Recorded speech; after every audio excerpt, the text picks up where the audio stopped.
Great job. Thank you, Drew. Great job. I also want to proudly welcome our newest Republican congressman, two people that fought a big fight for the last number of months, and they're winners. They reacted so incredibly under pressure. The whole world was watching. A lot of people were hoping for the opposite outcome, but many more people were hoping for the outcome that we had. A man who wasn't expected necessarily to win, and then he got in gear, and he was brutal and brilliant, and he did a great job. Now soon to be, and now Congressman Dan Bishop for many years. Thank you, Dan. Dan, thank you. What a great job. What a great job, Dan. And another man who fought so hard, and he was supposed to win by a little tiny bit, couple of points, and he won by a lot of points. That was a big victory, and I want to just congratulate you. Greg Murphy is going to be with you folks for a long time. These two people are special people. North Carolina, thank you, North Carolina. There were some crowds that turned out. They turned out like people never expected, and that was just a great evening of television. I wouldn't say the fake news was too happy with the outcome, but that's okay. That's okay. We did it, and we worked together as a team, and it was very inspirational for a lot of people to watch. Everyone here tonight has a critical role to play at the vital crossroads of our nation. Democrats in Congress have embraced an extreme, destructive, and dangerous agenda, radical socialism and open borders. Democrats are determined to replicate the most catastrophic failures of world history right here in the United States. They've never learned. They haven't watched. Each of you in the House Republican Conference is on the front lines defending American freedom, American security, American prosperity, and the American way of life. You're the ones, you're doing the defense. Hundreds of millions of our fellow citizens are counting on us, and so help us God, we will never, ever let them down.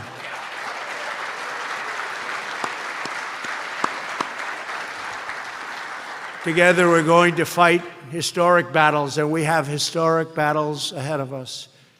Going to make our country even greater. And we're going to win overwhelming victories for the American people. The spirit that we have in the Republican Party, I don't believe has ever been this high. Over the past 2.5 years, we've already delivered unprecedented progress for citizens of every background and every walk of life. Now we must go directly to the American people to share the story of what we have achieved and to explain our bold vision for the future. Working with Republicans in Congress, we slashed 30,000 pages of regulations from the Federal Register. And that is an all-time record, and we did that in a lot less years. That's an all-time record no matter how long a president served. We saved an average American household $3,000. Earlier today, my administration formally repealed the horrible, dangerous, anti-everything waters of the United States rule. Thank you, Louis. Thank you, Louis.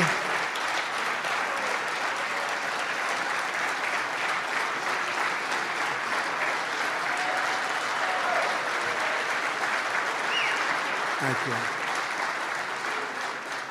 I always say the only thing that had going for it that was good was the title. I said, I'm the only one that would sign this. But it was a good thing we did, right, Louis? It was a good thing we did. Government will no longer try to micromanage every rain puddle and every drainage ditch on private land. They took your land away from you. Together we enacted the VA Accountability Act so that anyone who mistreats or abuses our great veterans can be promptly fired.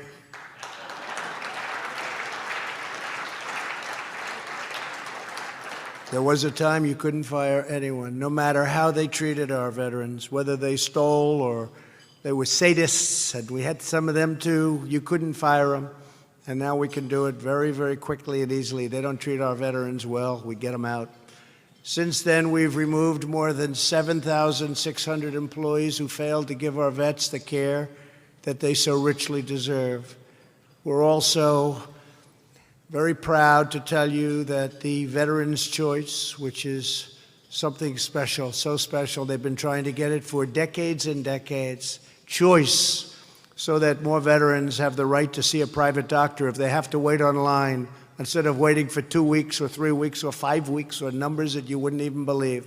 Think of it. You're sick, you're not feeling well, and they tell you come back in 4 weeks. Now you go outside, you go to a local doctor of your choice. By the way, unlike somebody else where they said you can have your doctor and you can have your plan 28 times. That didn't work out too well.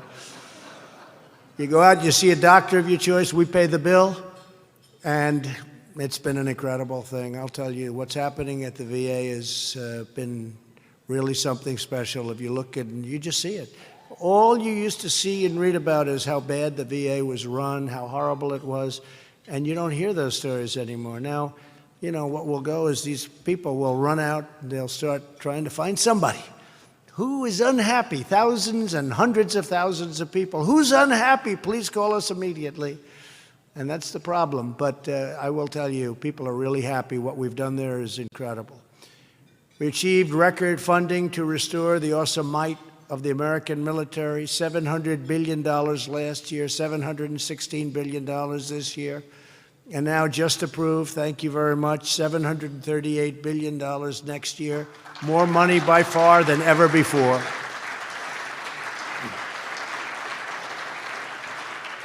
And remember, that's all money. It's built in the USA. We build it right here. America, I will tell you, is respected again.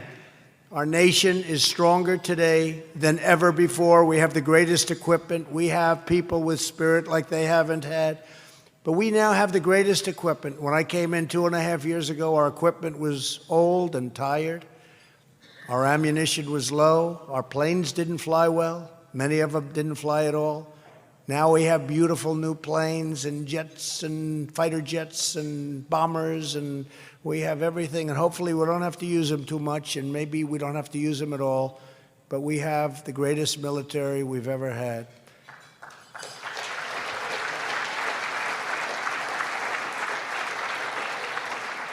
And together, so importantly, we ended the last administration's heartless war on American energy. For all of the folks in Texas, we got a lot of you tonight.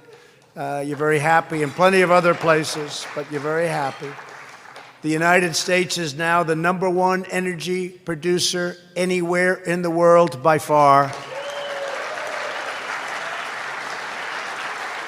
For the first time in more than 60 years, this just happened, we are now a net exporter of American natural gas. And we're ending decades of foreign energy reliance to unleash the blessings of American energy independence. We are really, if you look at what's going on in certain countries in the Middle East, and you look at the straits, and you see the ships, and they're being taken, and they're being, not too often, by the way, because frankly, Iran is a much different country than it was 2.5 years ago. But they were saying, we don't see any American ships. There are no American. #1, they wouldn't take them. They better not take them. And #2, we don't have too many there.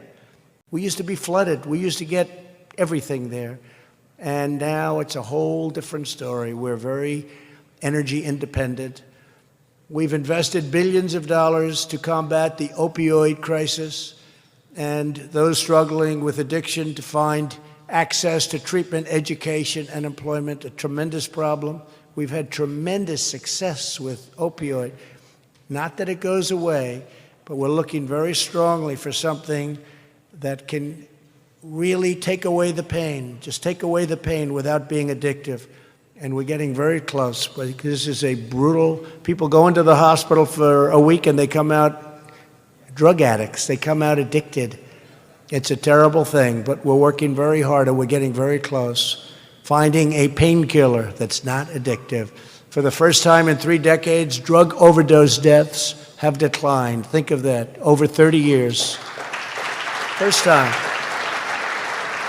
Thanks to the entire Republican team in Congress, we passed the biggest tax cut and reform in American history.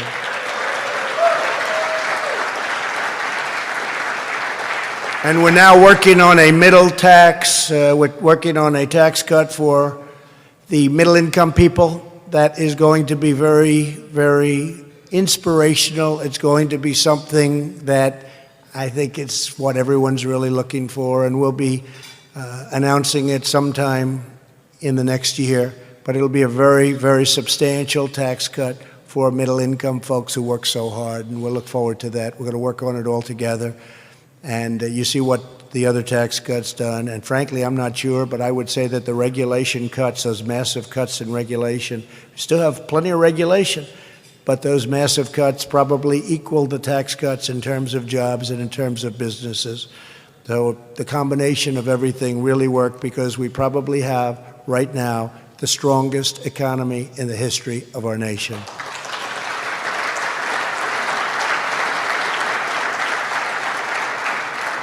And where the media is trying to, begging, oh, they want a recession so badly. Oh, the word.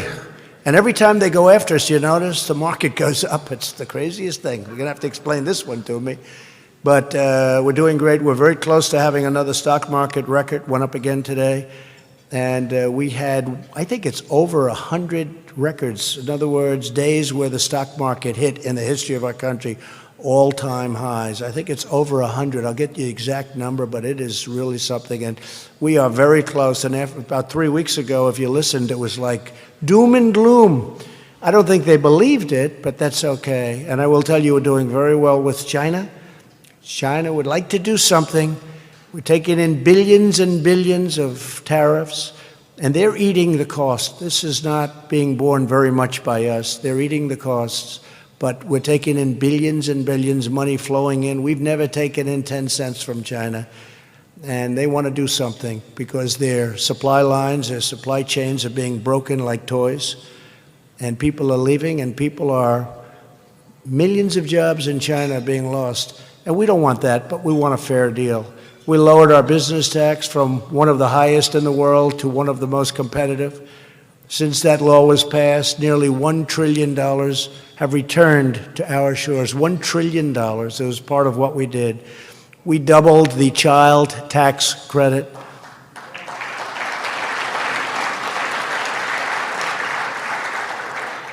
Thank you to a number of people for that, but especially Ivanka Trump. That was so important to her to make sure that she understood Jared is here. But she understood exactly what that meant. She worked so hard on that.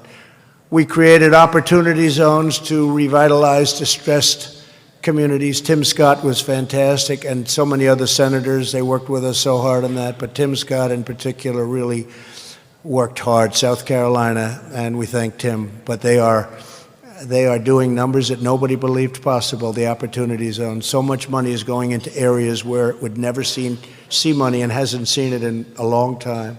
We eliminated Obamacare's cruel and unpopular individual mandate.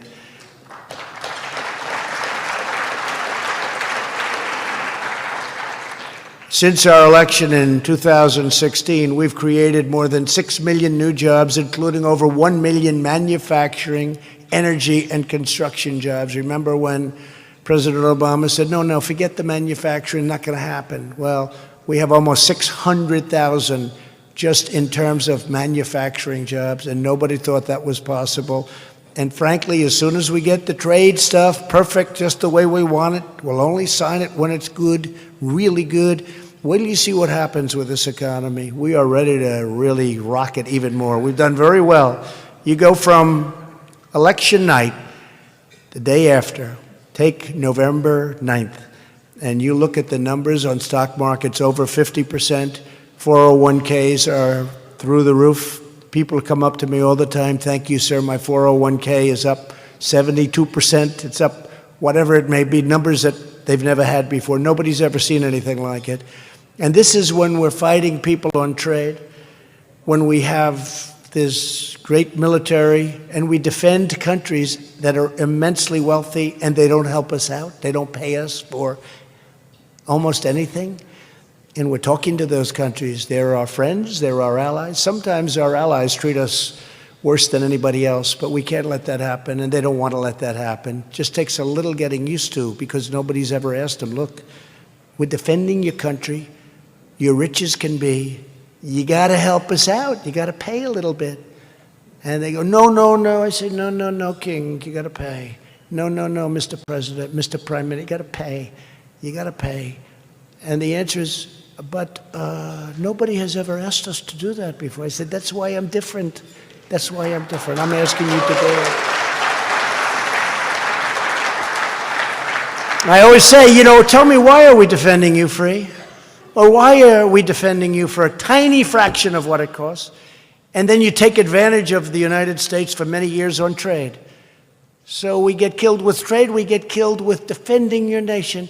Tell me, Mr. President, tell me, Mr. Prime Minister, tell me, King or Queen, why are we protecting your country? And you take advantage of us on trade. And they go, but nobody has ever asked me that question before. I said, tell me why. They can't think of an answer. The only thing they say all the time, because it has always been that way. I said, well, it's not going to be that way any longer. You got to pay. It's true. Not going to be that way any longer. Last month alone, nearly 600,000 people joined our workforce. For the first time ever, most new hires are minorities and women. Nobody knows that because the media doesn't get that across. More than 7 million Americans have been lifted off of food stamps. And we now have 13 straight months of wage gains of at least 3%. Think of that. Remember during the campaign, I used to say that people would go back 21 years. That was when I was running, 21 years. And they made more money 21 years ago than they were making 2.5 years ago. They were making more money. And I said, isn't that terrible? And they had 2 jobs and even 3 jobs. And they made more money 21 years before. Not anymore. African American and Hispanic American unemployment have reached the lowest rates ever recorded in the history of our country.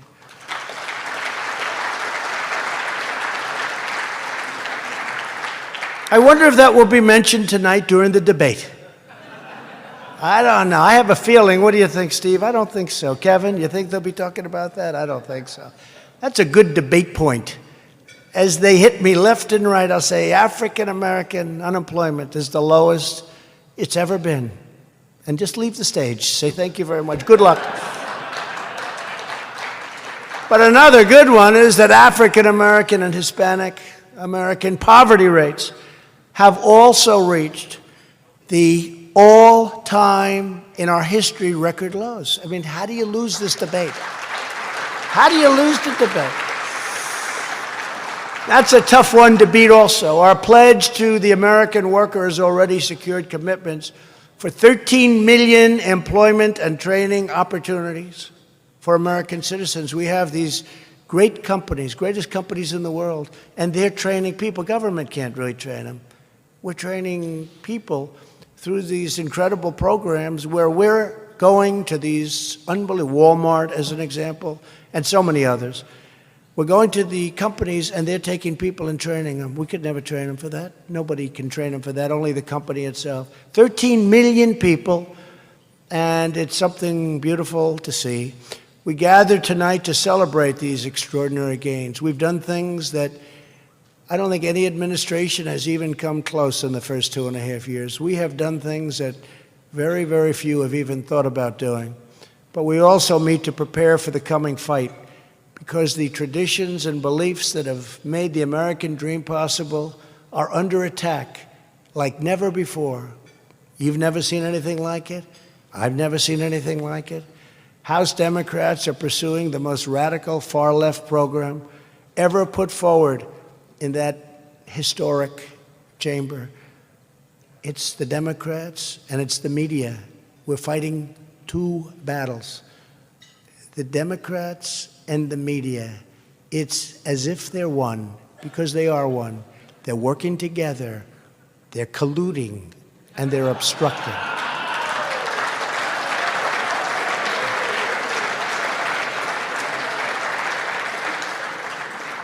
With the grim specter of socialism descending on the Democrat Party, it's up to all of us to ensure the survival of American liberty. We have a big task. We have a very big task. Don't forget, people say, oh, you're going to beat this one or that one, and they're so far left. It's very hard to beat a socialist when you have a very wealthy country. We have a very wealthy country. And when they say, we're going to give away your health care, we're going to do free education, we're going to cut student loan debt down to nothing, $1.6 trillion out the window, we're going to do this, we're going to do that. Everything's given away. And then they say, oh, we don't have to raise your taxes too much. If you paid 5 times what people are paying right now, you wouldn't come close. And, you know, we're working very hard on a place called Venezuela. 15 years ago, it was one of the wealthiest countries in the world. And today they don't have food. They don't have water. They don't have anything. They don't have anything. We're sending things to help them. We have to on a humanitarian basis. And we're working with Colombia and other nations to help the people that have been able to essentially escape. But that was socialism. And look what happened to them in a short period of time. On issue after issue, Americans must choose between 2 fundamentally different visions that will define our nation for many generations to come. More than 130 Democrats in Congress have signed up for the Bernie Sanders total government takeover of health care. Crazy Bernie, he is a crazy guy. Which would dramatically raise middle-class taxes, eliminate private health insurance for 180 million Americans, and destroy Medicare forever. Republicans will always protect Medicare for our great seniors who earned it and they paid for it. And we will always protect patients with pre-existing conditions. 228 House Democrats voted to put America back into the disastrous Paris Climate Accord. How's that working out for Paris? How's that one working out for France? The Yellow Vests. They didn't like all that money being sent to people that they never heard of the country from which they came. And hasn't been working out well, but that would have been a disaster for us. It would have cost us a tremendous fortune. They were going to take away our wealth. They were going to say we can't do certain businesses. We can't take the oil and gas. We can't do anything. This would have been one of the great travesties. And, you know, incredibly, that and the Clean Waters Act, which didn't give you clean waters. By the way, today we have the cleanest air, we have the cleanest water that we've ever had in the history of our country right now. And just for the press, because they'll get me on that one, I'm thinking, let's say the history of our country over the last 25 years. You know, I would say that the first few years they probably had cleaner air and cleaner water because there was nobody here. So I have to be very accurate. But they'll put it on anyway. They won't put, right, Louis? They won't put the second part on. They won't put the explanation on. But we do. We have clean air. We have clean water. The Paris Accord would do nothing to improve our environment. It would only punish our country while foreign polluters operate with impunity. Isn't it incredible? You look at China. You look at India. You look at Russia. You look at so many other places. There's smokestacks are pouring out. Everything's pouring out. And I want to be clean, and we're going to be clean. But isn't it sort of naive? And then they talk about plastic straws. I said, what about the plate? What about the wrapper that's made out of a much tougher plastic? What about all the other plastic? Well, we haven't gotten to that, just straws. That's the only thing we're worried about. Someday you'll explain that to me, Louis. I'm sure you're a big environmentalist. Can you explain the straw? No, I don't think so. Nobody else can either. By the way, you know who else can't? They can't. They can't explain it. We did a couple of things. We're working on cars because for a virtually just insignificant amount of energy, we're going to be able to produce cars that are substantially, by $3,500 or so, cheaper, less expensive, that are much, much safer. Because they're heavier, they're stronger. They're not made out of paper mache. They're heavier, stronger, and they'll cost a lot less money. And you saw that. The light bulb. People said, what's with the light bulb? I said, here's the story. And I looked at it. The bulb that we're being forced to use, number one to me, most importantly, the light's no good. I always look orange. And so do you. The light is the worst. But number two, it's many times more expensive than that old incandescent bulb that worked very well. And very importantly, I don't know if you know this, they have warnings. If it breaks, it's considered a hazardous waste site. It's gases inside. And read what they say. If it breaks, bring it to your local whatever, have it wrapped, have it this. What are we doing? What are we doing?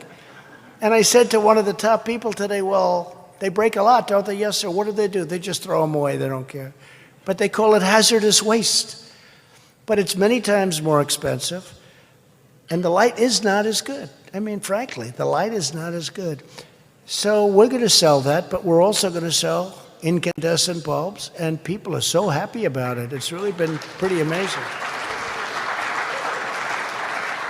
People don't tell you why. All they do is say, oh, he's getting rid of an energy-efficient bulb. Well, they don't tell you about the dangers of the bulb, and they don't tell you about the cost of that bulb. Over 100 Democrats have signed up to support the $100 trillion Green New Deal. That's a beauty. No more cows, no more planes. I guess no more people, right?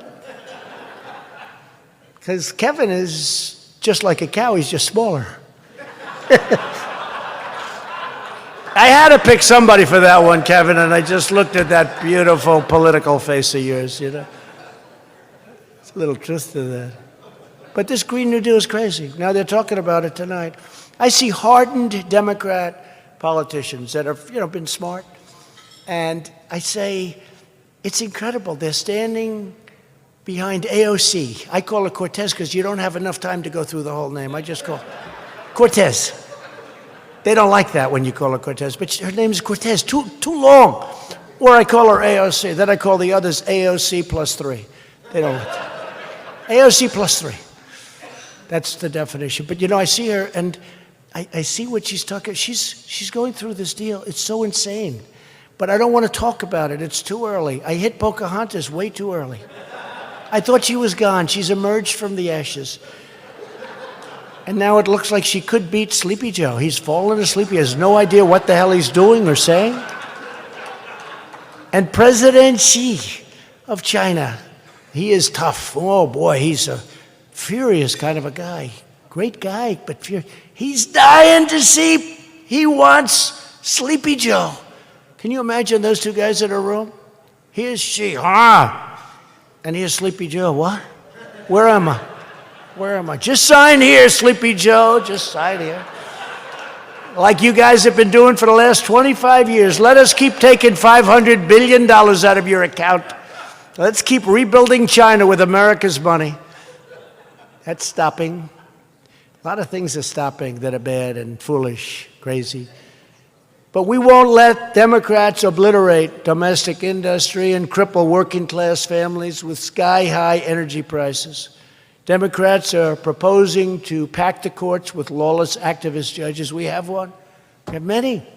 Look at some of these rulings. But lately, we're doing well. Lately, we're doing well.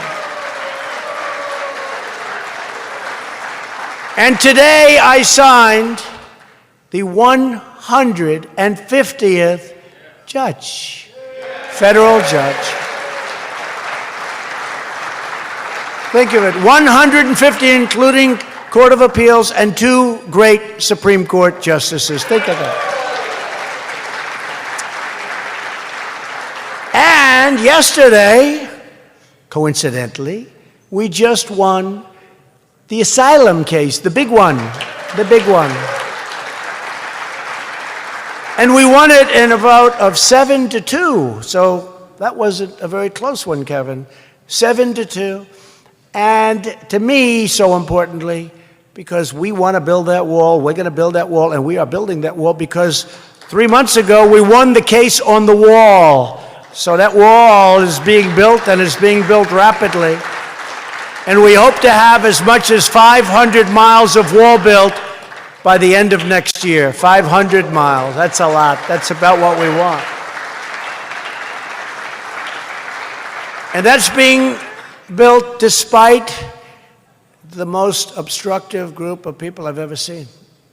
And let me tell you, if they want to run their campaign on open borders, and if they want to run their campaign on some of the things they're saying, Green New Deal, and all it entails, I just say, let them go. Don't criticize it too much, please. Because one thing I've learned about politics, you can say something one day that's just absolutely insane, like they're saying, and then about 2 weeks later, say the exact opposite, and nobody will ever even call you on it. It's the craziest business. You're in the craziest business I've ever seen. It's crazy. You can do whatever you want, and then 2 weeks later, they'll say something different. So I want to bring them way down the pike before we start criticizing the Green New Deal.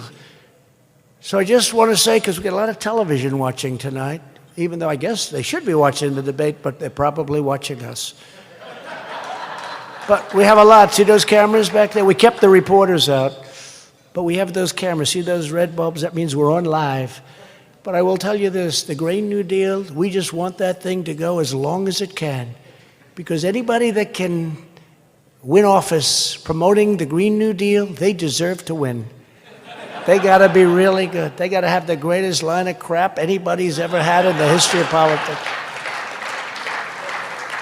Their delivery has to be perfect. Sometimes, unfortunately, delivery is more important than what you say, and theirs has to be. And I've always said about the Democrats, they're lousy politicians, but they have one thing that's incredible. They stick together.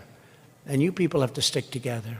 And you do, I know you. We have more spirit with our congressmen and women than we've ever had, that I see. And you're in a small, you're just a little short of taking the majority. And you're going to take it. You're going to take the majority.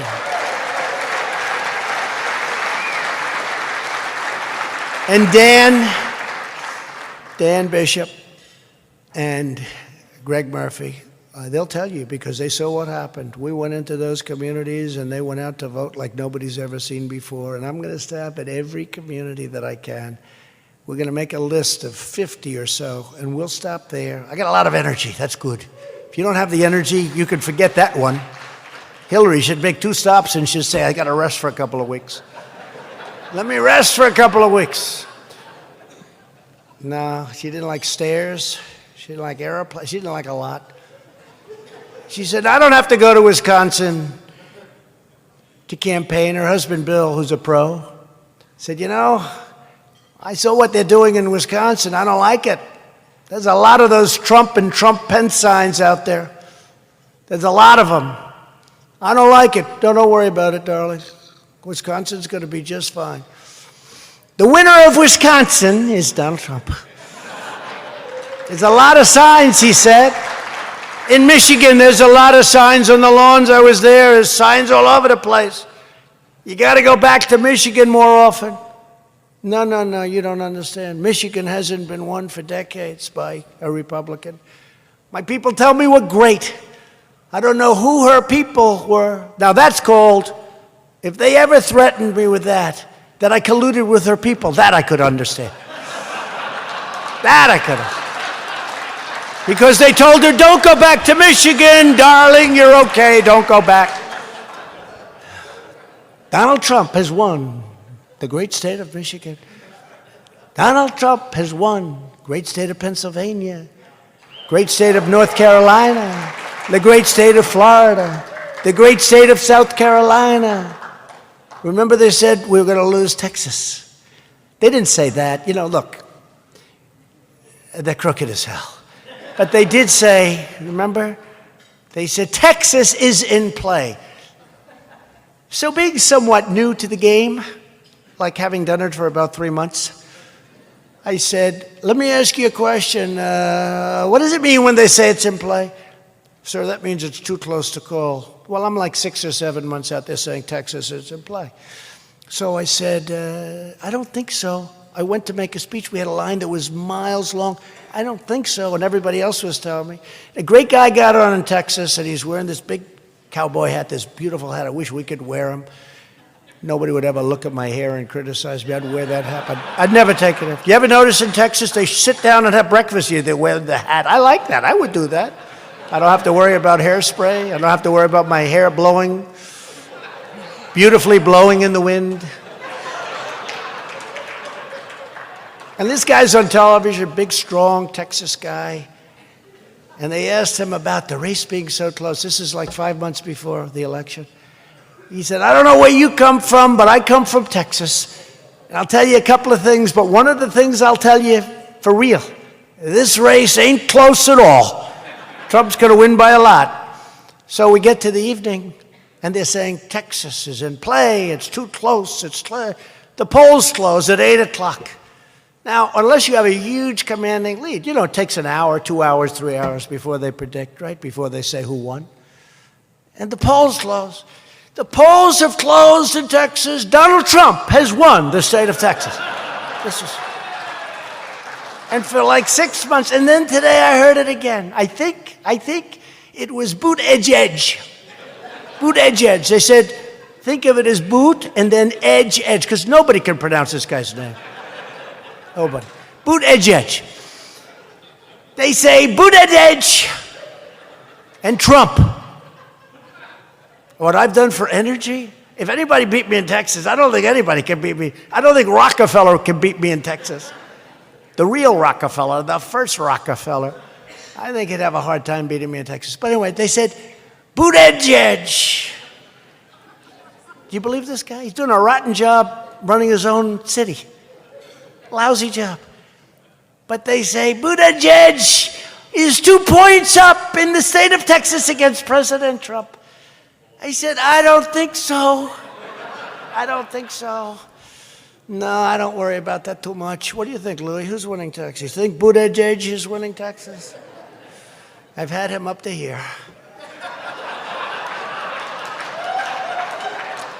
Democrats care more about illegal aliens than their own constituents. Republicans know our duty is to represent American citizens. Democrats voted against Kate's Law. How about what's Kate's Law? How about this? And now they even threw out the charge about gun possession, which was like the smallest.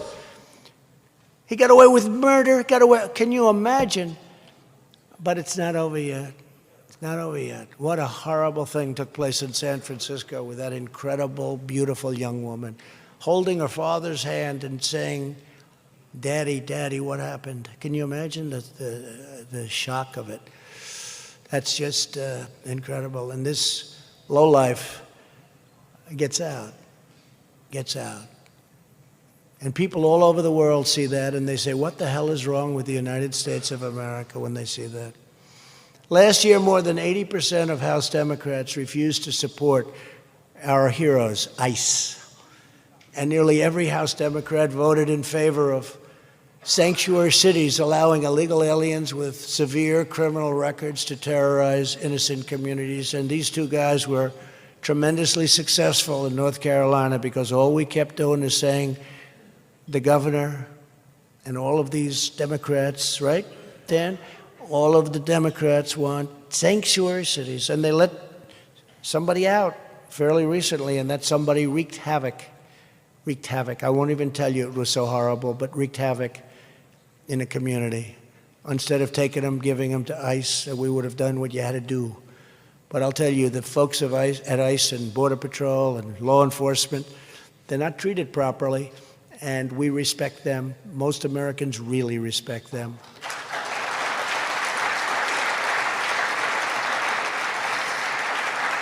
Yeah.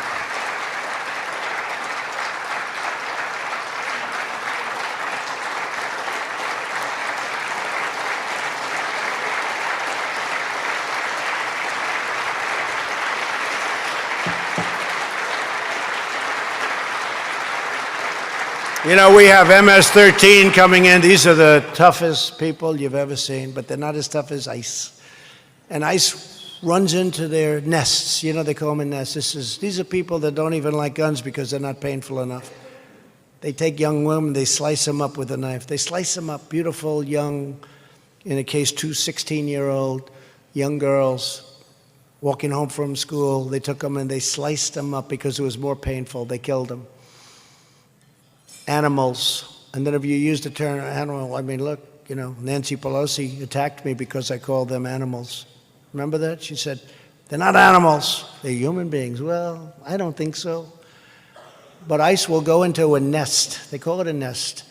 We have a lot of them congregating, up to no good. And ICE will run into that nest like it's like they're having breakfast with their family on Monday morning. They're tough. And they're patriots, and they love our country. And we're throwing out MS-13 by the thousands. We're throwing them, we're getting them the hell out of our country.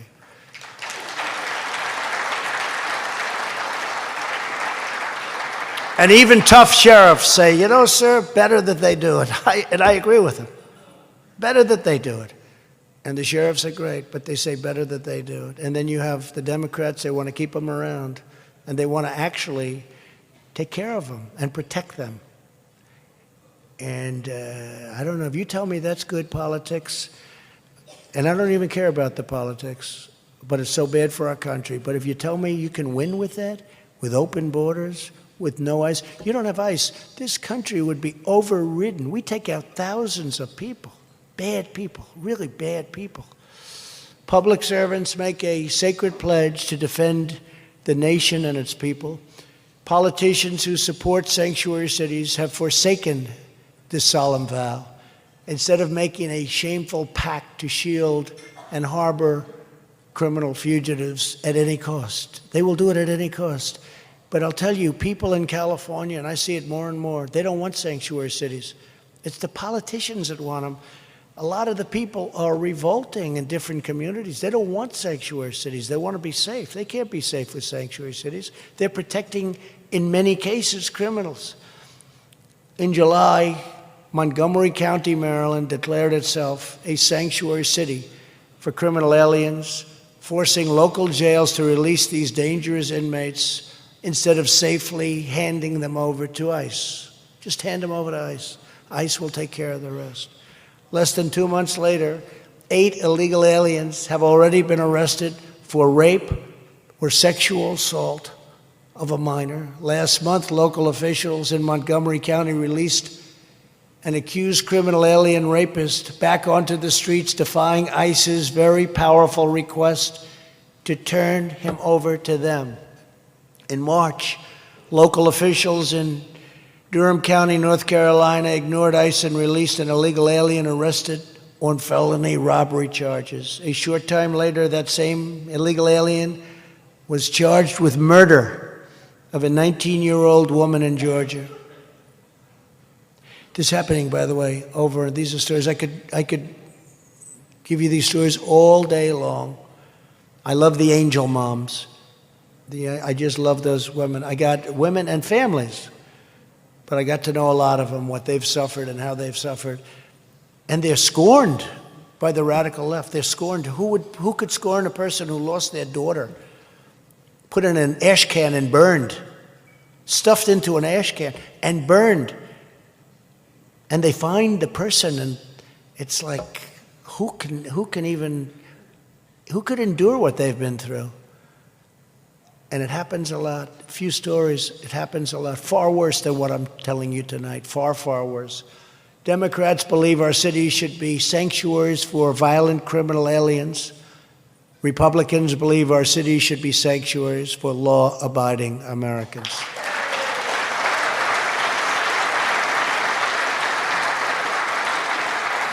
Democrats also believe any illegal alien who merely sets foot on U.S. soil should be automatically released into the interior of the United States and then given free health care for life. These craven policies impoverish U.S. communities while enriching human smugglers, traffickers, and vicious criminal cartels. 208 House Democrats, nearly 90% of the Democrat caucus, also voted against notifying ICE whenever an illegal alien tries to buy a gun. Meanwhile, Democrats want to confiscate guns from law-abiding Americans, so they're totally defenseless when somebody walks into their house with a gun. It's like, whatever you want, whatever you want. I'm defenseless, whatever you want. How crazy is this? Republicans will forever uphold the fundamental right to keep and bear arms.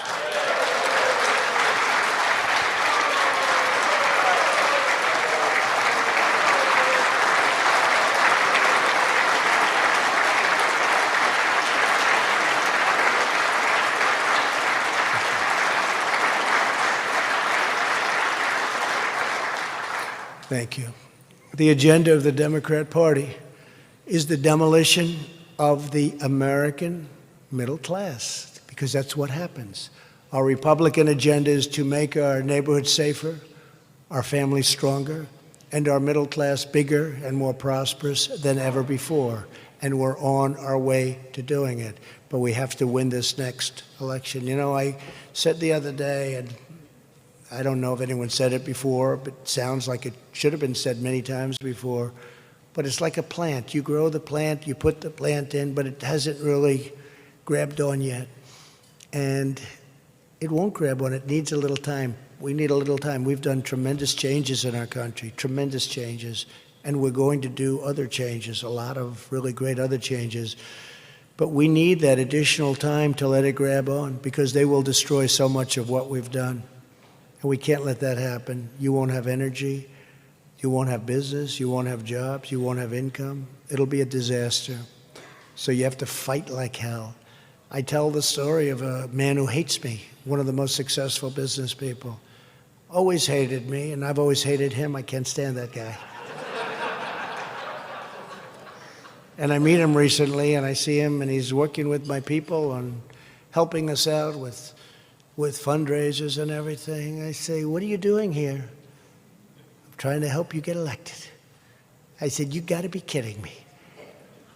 And then I looked at him and I said, but actually you do have no choice. Isn't it true? You don't have a choice. He said, no, I really respect what you've done over the last 3 years, almost 3 years now. And I really respect, and it's been great for business, and it's been great for jobs. I have many more people working for me than I had when you became president, and it's really incredible what's happened. And for the first time in my entire life, I really like this guy.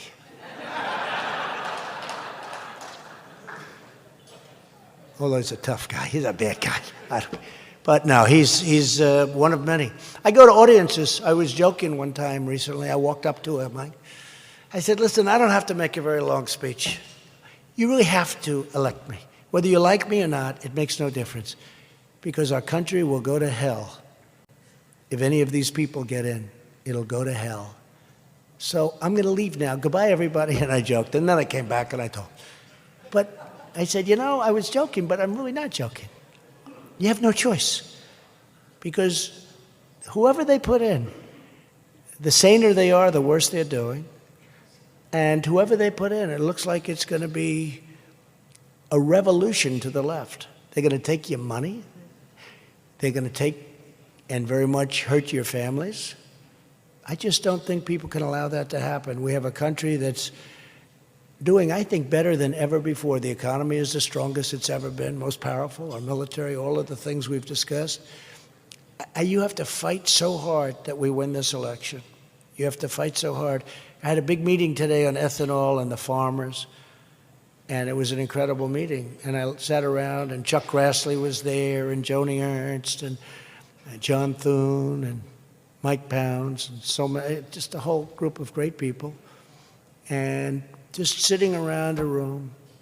Ben Sass, who's actually become very good over the last year. We had a little arguments before, but doesn't matter. Ben Sass was there. We had just a great group of people. And as we were sitting in the Oval Office talking about farmers, I realized that all of these people have to make sure that we win, because the farmers will be totally put out of business. Many businesses will be put out of business. I just don't even know what they're thinking. What are they doing? What are they doing? And I said to some of the people around the table, strong Republicans, but really people that just love the country, I said, you really have to make sure that we win, because if you don't, this country's in such trouble. So I used to talk about 2016 as being a very important election, and it was. But in its own way, this is, I'll never say of more important, but I can almost say of equal importance. Because everything that we've done, everything that we've gained, and the biggest gains are to come because the hard work of getting it approved, you people were involved with so much of it, it was so hard, and we got things done. I mean, those tax cuts, all the things we did are so hard. We would have had health care done, and we will get it done if we get back the House, and if we keep the Senate and keep the presidency, we'll get it done. We would have had health care done, except for we had one little surprising vote late in the evening, but we would have had it done. We would have had it done, and we'll get it done. If we get back the House, we're going to get it done, as sure as you can be. But even on health care, we've done such a good job. And with the individual mandate and all of the other things we've been able to do. We're fighting for everyday citizens who work hard, pay their taxes, raise their children, follow our laws, serve our communities, respect our police, and believe in America with their every ounce, really, of their heart and their soul. We're fighting to protect their jobs, to defend their families, and to ensure their children can live the American dream. You know, the Republican Party is actually loved in this country, and I think in a certain way loved like never before, because they see that we're fighting for this country. We're fighting for what we grew up with, what the values that we want. The Republican Party, you know, some people probably take it a little bit for granted, but you really are. You're loved out there. I see it. I see it all the time. Whenever I saw it in North Carolina the other day, I'm backstage waiting to go on, and so many people have come up to me and they say, "Sir, thank you for saving our nation." Well, you're equal to me. What you've done is incredible. Some of the things that you've done in a short period of time is pretty damn incredible. A nation's first duty is to care for its own citizens, and that is why we're working to give the American people a high-quality, low-cost, and this is what's going to happen. We want a low-cost health care system with more transparency and more choice. You know, we're doing transparency. I think you've all seen that. And a man came in who's an expert. He's a tremendous, tremendous man who I have a lot of respect for.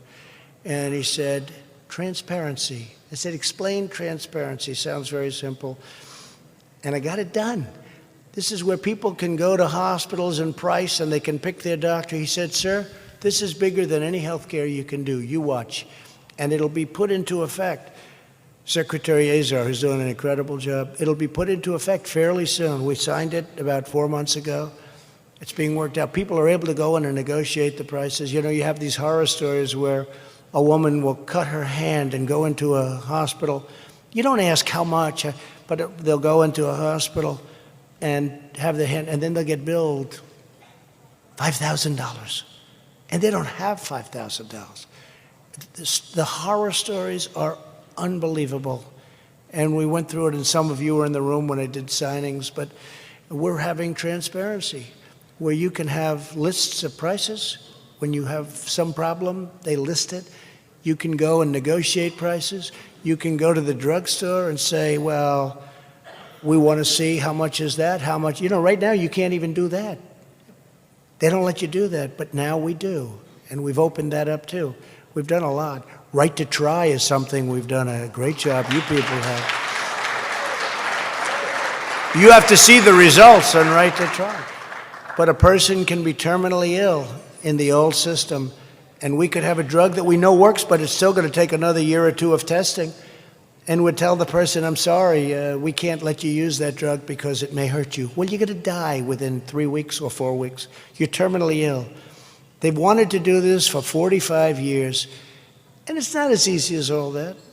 The country was worried that they'll sue the country. The doctors were worried they'd sue the doctors, sue the insurance companies, sue the pharmaceutical companies. I got everybody into a room. I said, listen, What we do is we sign an agreement where we guarantee, and a tough agreement, where you guarantee that we have no liability, the doctor has no liability, the pharmaceutical company has no liability, and various other things. He said, and everybody's happy. Then they said, well, we don't want them on the list. If a person is terminally ill, pharmaceutical companies, I understood that, we don't want them on our list because they do a list of success. And when a person is very, very sick, maybe toward the end of their life, terminally ill, we don't want that person on our list as a sample, as a test sample. I said, I understand that. So we're not going to have that person on your list. When you do this, we're not going to have that person on your list. We create a separate list of very, very sick, terminally ill people. But for your list, we're not going to put it. They said, wow, we like that. And we got it signed. And you have to see the success. People used to go to Asia. They'd go to Europe. They'd go all over the world looking, if they had money. Most people didn't have the money, so they go home and they die. Now they have the right to try, and I congratulate you on that, because you were the ones that really did a job. And Greg was great, wherever Greg may be. Is Greg here? Greg, where's Greg? Oh, boy, you stood up fast. That's good. Thank you, Greg. I'd call Greg and I'd say, man, you got to get it done. And it wasn't easy like people would have thought. Do you agree with that? It was not easy. We had more people coming at us. Thank you very much, Greg. It's a fantastic job. And a lot of other folks in the room. That's why we're ending years of economic surrender, and we're confronting China's chronic trading abuses. For years, past leaders let China freely loot our economy, racking up trillions and trillions of dollars in costly trade deficits. Now the world is on notice that people aren't going to be able to do that to the United States anymore. They're not doing it anymore, and they know it. They know it. They get it. They come to me and they see me, the leaders. I know them all now pretty much. Some I have great respect for. Some I don't get along with as well. You know, there was a poll recently that Obama is much more popular in Germany than I am. I said, of course he is. He's not saying to Germany, you got to pay us for the military. He's not saying to Germany, why are you paying billions and billions of dollars to Russia for a pipeline coming in, and then we defend? How about that one? We pay billions of dollars to Russia, and then we defend Germany from Russia. Figure, does that work, right? Does that work? Give Russia billions, and then we defend you. Oh, that's a wonderful deal. We got plenty of those deals. That's one of the better ones. With your help, we will also achieve a historic victory for the American farmer, rancher, and workers by replacing the horrible disaster, to me, one of the worst deals ever, NAFTA. And we're replacing it with the USMCA, which really is incredible. Got to get it up for a vote. They got to put it up for a vote. By the way, the Democrats are going to vote for it. Unions love it. Farmers love it. I would say unions like it, but they like it. They hate NAFTA. It's their all-time least. Manufacturers love it. The farmers are desperate for it. It's so important. And let it be bipartisan. I told Nancy Pelosi, Nancy, put it up for a vote. It's going to be bipartisan. You can have all the credit you want. You have to do something other than try and impeach somebody that didn't do anything wrong. You have to. I said, it's hard to impeach somebody who didn't do anything wrong. The Mueller report is out. There's no collusion after 2.5 years. Think of it, how ridiculous. I collude with Russia. In fact, Russia said, you know, if we really did pick him, we made a real bad choice. Think of it, even tonight, I'm talking about we have the strongest military. We're spending billions and billions with strongest military, right? We have the strongest energy. Hillary wanted windmills. She wanted solar. Solar's fine, you know, small potatoes compared to what we're talking about. Doesn't have the power that you need. It's someday good. I love solar. I think solar's good, but it's limited. The wind is very expensive because you put up those windmills. I know it very well. First of all, they're made in Germany and they're made in China. Think of the pollutants that go in the air when they're making these massive steel things. If it's anywhere near your house is way down in value. Try dropping a windmill someplace close to your house. Try selling your house. They make noise. They kill all the birds. The energy is intermittent. If you happen to be watching the Democrat debate and the wind isn't blowing, you're not going to see the debate. Charlie, what the hell happened to this debate? He says, darling, the wind isn't blowing. The goddamn windmill stopped. That windmill stopped. Republicans know that American families are the true backbone of America. That is why I was the first president to propose nationwide paid family leave in my budget. Very important. Women want it. Our goal is to ensure that every American family enjoys an amazing quality of life. Together, we're going to fix our housing finance system. We're working on that very hard to protect the dream of ownership for the next generation. We're going to make new cars more affordable and much safer. My administration will soon issue standards that will save families thousands and thousands, as I said, of dollars per car. We're going to fight for the future of cities like Baltimore that have been destroyed by decades of failed and corrupt rule.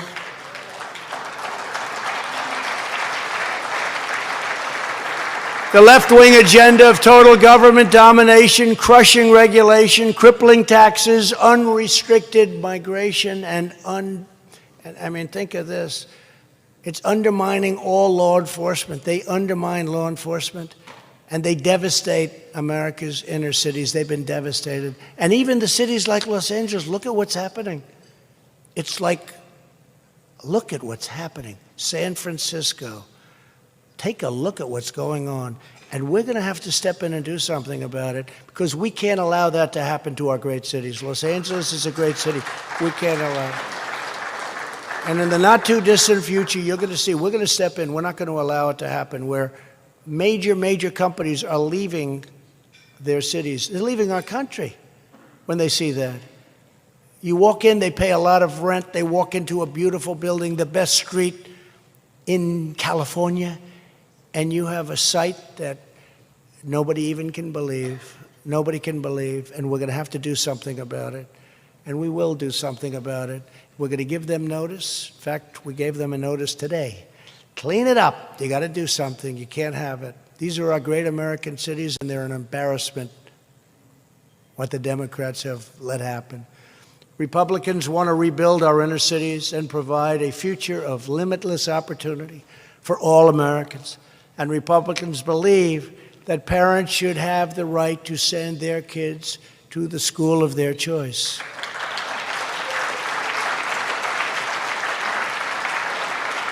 So just in concluding, in everything we do, Republicans are fighting for the values that bring us together as one nation under God.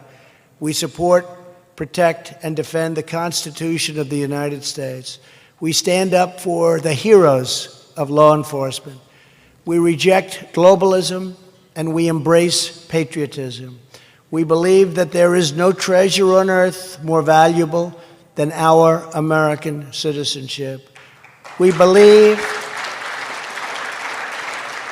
that children should be taught to love our country, honor our history, cherish our heroes, and always respect our great American flag.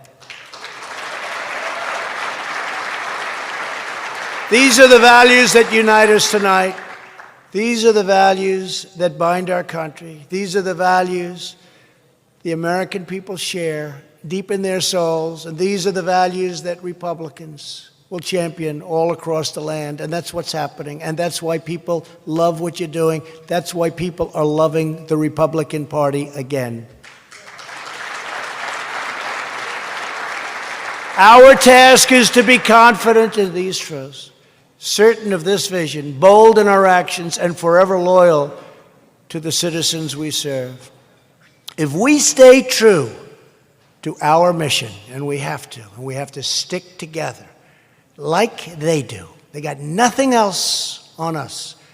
But like I said, they stick together.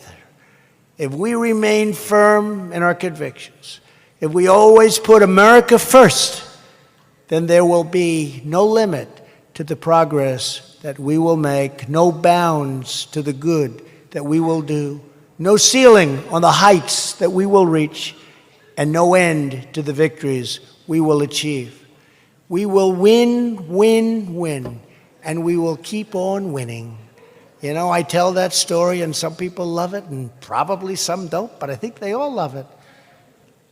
I'm going to win a place like, here we go. I'm going to use Dan as an example. I'm in North Carolina, and I'm going to say we're going to win again. We're going to win so much, right, Dan? We're going to win so much. We're going to win, win, win.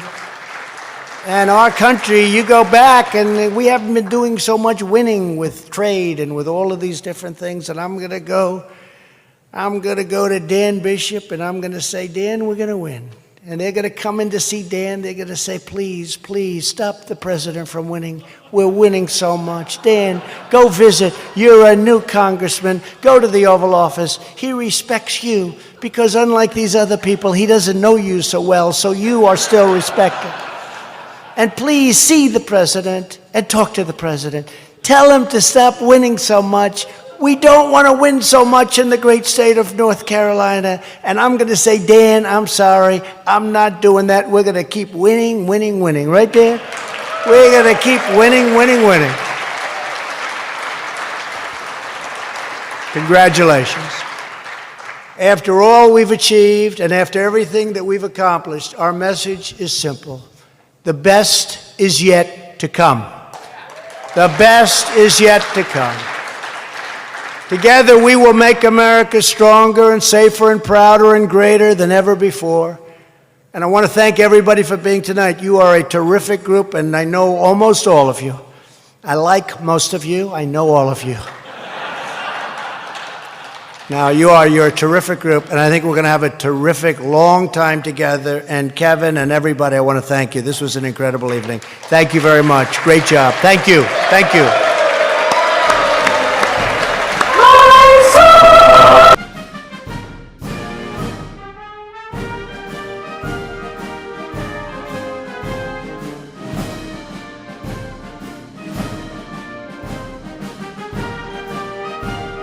All right, folks, thank you very much for joining us and choosing us as your stream of choice. If you are new to the channel, make sure that you subscribe and you click the notification bell.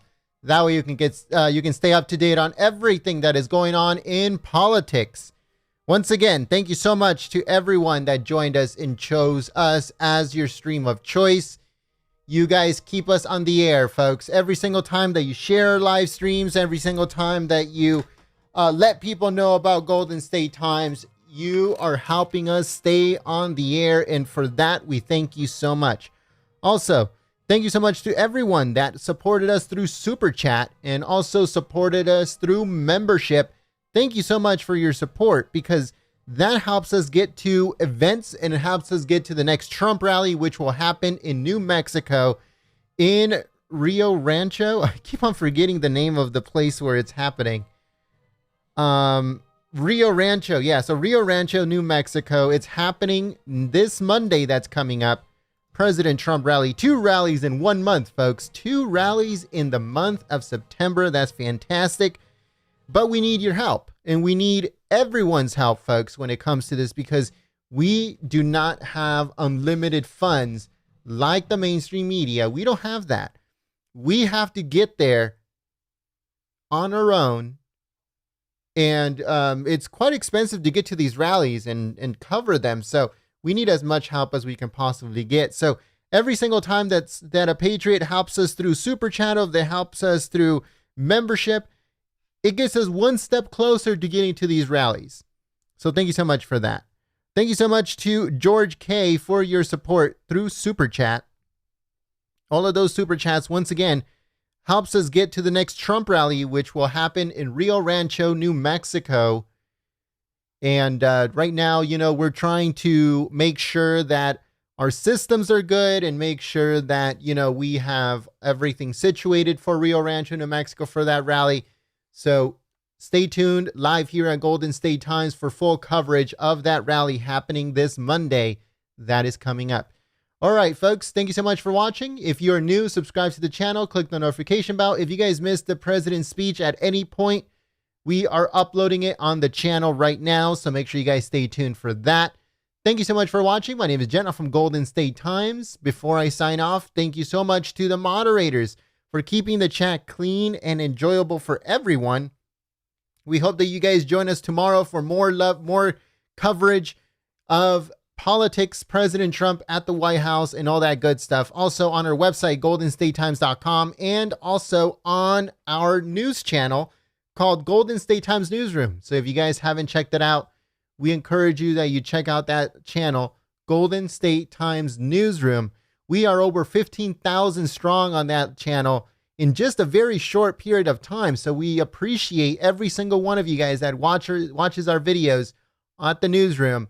But I hope to see you guys here too on our main channel, Golden State Times, next time. All right, folks, have a good night, and I will see you soon. Peace.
All right, folks. So before I sign off, I want to give a big thank you to Shayla Cabery. I hope I said that right. Thank you so much for your support through memberships. And now that you're a member, you'll get a Trump hat right next to your name every single time that you type in the chat, or if you type in the comment section of our videos, a Trump hat will come up next to your name. In the chat itself, you'll be able to use our custom emojis as a thank you for your support in believing in Golden State Times and supporting the free press. Thank you so much once again.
All right, folks. So we also want to give a big thank you to Ernie Jr. for your support in becoming a member, believing in Golden State Times, which we thank you so much for that, and supporting the free press, which is a very important thing. So thank you so much once again to Ernie Jr. for your support through membership. So now that you're a member, then you'll get a Trump hat right next to your name. So every single time you type in the comments or in the chat, a Trump hat will come up next to your name to let people know that you are a sponsor of the channel. And also, you'll be able to use all the custom emojis that we have uploaded up to right now. More emojis are going to be coming out in the next few weeks, so stay tuned for those. The most recent emoji that we have uploaded is the Space Force one. That one we uploaded on the day that President Trump signed the Space Force that form regarding that they're going to make the Space Force now, that they're going to form a new branch of the military called Space Force. So we uploaded that one, but we're going to be uploading more in the next coming weeks. One thing that we do know, hopefully in the near future, White House press briefings with the new press secretary, hopefully those will be coming back. But we won't know it won't happen until probably the end of the year. We're thinking maybe December is when they're going to start doing it again. Hopefully they do it next year. But it won't happen if the mainstream media keeps acting like wild, not even animals, because animals don't even act like that. Like wild things, if they continue being wild and disrespectful and stuff like that, then it will never happen. But hopefully they start the White House press briefings once again with the new press secretary in December, hopefully. But who knows? Mainstream media might screw that up too.